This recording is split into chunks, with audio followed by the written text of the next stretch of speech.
Hey guys, just got back from watching Iron Man 3. Now, before I relay my opinion, I want to state that this is going to be a spoiler-heavy review. So if you don't want the movie ruined, I suggest you stop watching now. If you don't care, then keep watching. Talking about spoilers real quick, there were some sort of pre-American release spoilers that were leaked across the internet before Iron Man 3 was released about a couple weeks back. And they were centered around the Mandarin. And boy, am I glad that I read up on them. No, you didn't hear me wrong. I just said that I am glad that I ruined what happened with the Mandarin for myself. The reason why I say this is because I went to see this movie having completely gotten over the shock of how they decided to portray the Mandarin. And I was ready to totally judge the rest of the movie based on its own merits. If I had gone to see this movie without that knowledge a while beforehand, I would have been completely biased, and that one aspect of the movie would have just completely clouded my judgment. And it would have totally caused me to ignore everything else that was good about the movie, and I don't want that to happen. So anyways, my opinion of Iron Man 3 is really, really mixed. The things that this movie gets right, it nails and hits out of the ballpark. But the things that it gets wrong, it gets horribly, horribly wrong. It is extremely polarizing. The first disappointment I want to say about this movie is that it's similar to something that my friend Victor, Ziploc Gory, said in his review.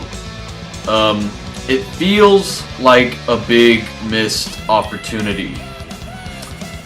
What I mean by that is that the original trailers showcased that this movie would be dark, it'd be serious, no BS, no playing around. Tony is going to go through some real big risks and trials. The stakes are raised, people are going to die. There's no comedy, no one-liners, no more games, no more fucking around. And then the filmmakers just have to ruin everything by saying, nope, the movie's going to be nothing like the trailer. In fact, it's going to be even more zany and funny than the other two movies. Why would you do that? Why would you make a trailer that barely represents the movie at all? Why would you make a trailer that makes the movie look dark and dramatic when the movie itself is nothing like that? If there is one thing I have learned in film class that I highly approve of, it's that you don't do bullshit like that. You don't create misleading movie trailers. And really, why wouldn't you make the movie serious and dramatic? I mean, you're playing it way too safe. I mean, in the second movie, Jon Favreau vehemently stated, I'm not going to adapt to the Demon in the Bottle story, and I ask, why not? What is wrong with going for the Demon in the Bottle adaptation? It doesn't have to be exactly like the story. It's a quintessential storyline that allows Tony to grow as a character. Something that barely even happened in Iron Man 2. I mean, Iron Man 2 played it completely safe. It took no risks with the story. It just heaped contrivance on top of contrivance just to create more hype around Iron Man and the Avengers. I mean, the first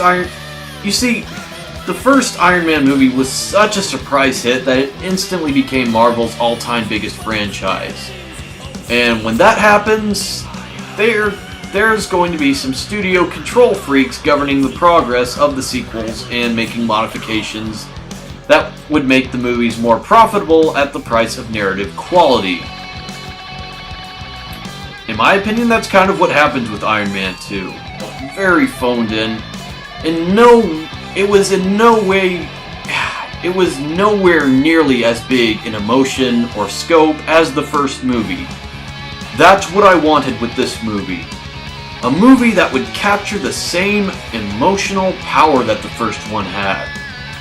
That's one of the many things that made the first Iron Man movie so fantastic. It combined top-notch special effects and visuals with genuine emotions and heart, not just by the characters, but with the filmmakers.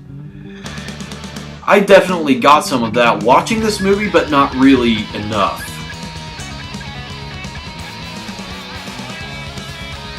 I should probably start talking about the movie now. The big plot in this movie revolves around the Extremist storyline adapted straight from the comics, which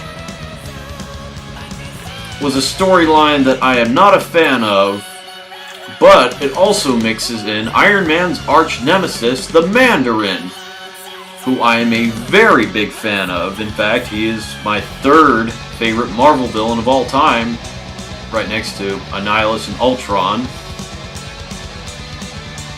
And guess which one is given the limelight? And which one is basically shit on?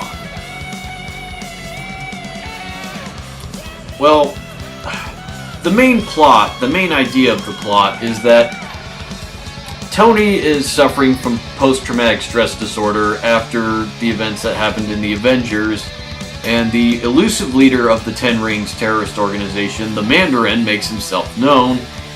Not to mention an old accomplice of Tony's, Aldrich Killian, has shown himself again and runs a secret experiment called Extremis with his company, which is Advanced Idea Mechanics. Yes, that's right, the organization from the comics AIM. However, I get the feeling that we won't be seeing MODOK in the live-action movies anytime soon.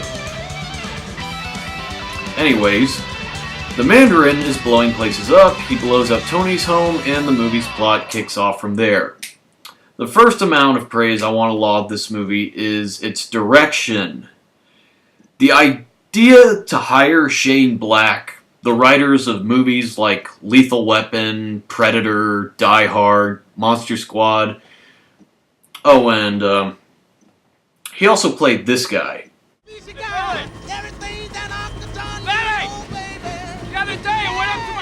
I said, you know, I'd like a little pussy.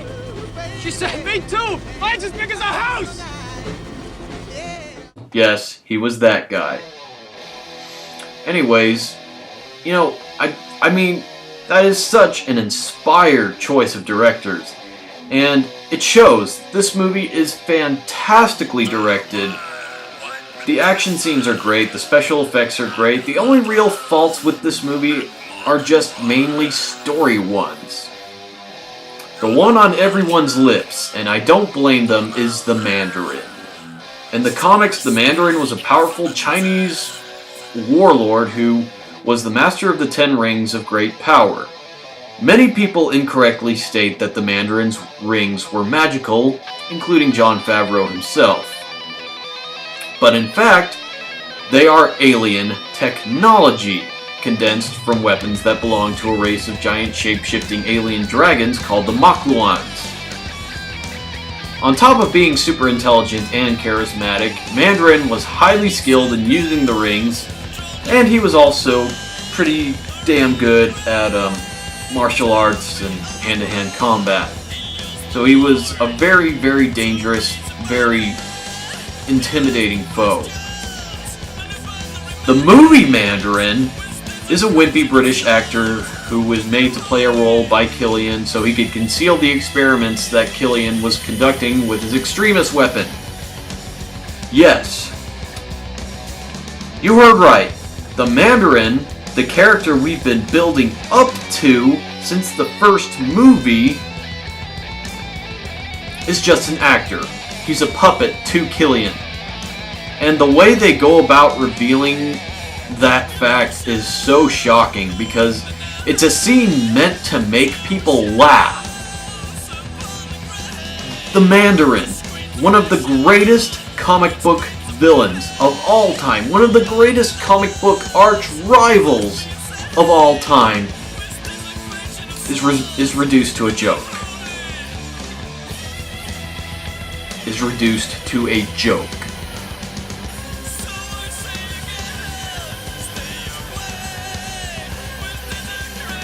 That is unacceptable.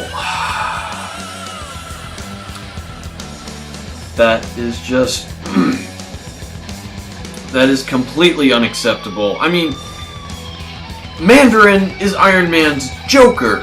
He is his ultimate arch nemesis. You don't do that! I mean, imagine if in The Dark Knight they reveal that the Joker is actually Bruce's butler, Alfred, who dressed himself up like the Joker just to subtly poke fun at Bruce. Sounds like a great idea, right? Wrong. It would have completely ruined the movie due to its total stupidity, and the filmmakers were smart enough to realize that there are some parts of the source material that are better off unchanged. I mean, okay, I was willing to accept the fact that Rhodey is now Iron Patriot. I was willing to accept the fact that Killian is the guy who creates AIM. I was willing to accept the fact that the Mandarin wasn't really a Chinese guy, but he was an Al-Qaeda, Bin Laden-esque terrorist leader. But what I cannot accept is this thing, is this horseshit. I cannot fucking stand that. Now, before you start labeling me as a butthurt fanboy, I should also inform you that this twist with the Mandarin also fucks up the universe of the movie, and it doesn't make sense in that context as well. If the Mandarin was in cahoots with Killian the entire time, then why couldn't Killian just inject him and his terrorist followers with the extremist formula? I mean, you remember the scene in the first movie where Obadiah Stane betrays the leader of the Ten Rings cell with the weird ear device thing? I mean, considering that Mandarin was the leader of that organization, he probably wouldn't take too kindly to that. I mean, hell, if the bald-headed Arab guy from the first movie, you know, the leader of that ring of the Ten Rings, Raza, and his soldiers were filled with the extremist formula, then Stane's whole plan to stab them in the back would have backfired. And plus, the fact that the first two movies put layers upon layers of the Ten Rings' presence and built up to finally seeing their leader in this movie makes that whole reveal that much more devastating. It neuters the threat that the Mandarin poses, and instead, Killian, the rich pretty boy in the suit, with extremely weak motivations, is the central antagonist, instead of a character whom the movies have been building momentum towards from the beginning, and who is also Iron Man's most established and hated enemy in the comics. Another problem I have with this movie is the non-stop comedy. In the other movies, they put funny moments in there where they belonged and kept them out of the important dramatic moments. Here, the two are so frequently switched back and forth from, it makes the movie's tone very inconsistent. One huge example of this is a scene where Tony is given a watch by this young kid with a cheap little Dora the Explorer watch. A part that is clearly done for laughs. However, only a minute later in that exact scene, they visit a little graveyard and have a philosophical discussion about death and heaven and hell. There are a few other parts like that scattered throughout the movie, and I was really kind of getting a bad Transformers 2 vibe a little bit. Granted, the jokes in Iron Man 3 are actually much better than in Revenge of the Fallen. Now, look people, this wasn't a bad movie by any means. It was okay. I really wanted to love this movie, but I just couldn't. There were so many things that annoyed me, and one gigantic thing that pissed me off, which was the Mandarin. I mean, I take no pleasure in complaining about this movie. I really don't. As I said before, the direction was great. All of the actors are fantastic. Robert Downey Jr., I mean, is there anything I can say about his Iron Man that hasn't already been said? I mean, he fits the character so perfectly. But I really don't think that this movie explores his character enough. Throughout all these movies, Tony has remained a very uptight, very narcissistic character, and we have rarely ever seen him deal with the actual consequences of his actions. Aside from the first movie, that is. In that film, we got into his head. We saw how he reacted to his weapons being used by terrorists, and we felt his pain. We felt his remorse. We felt his determination. I did not feel anything like that in this movie.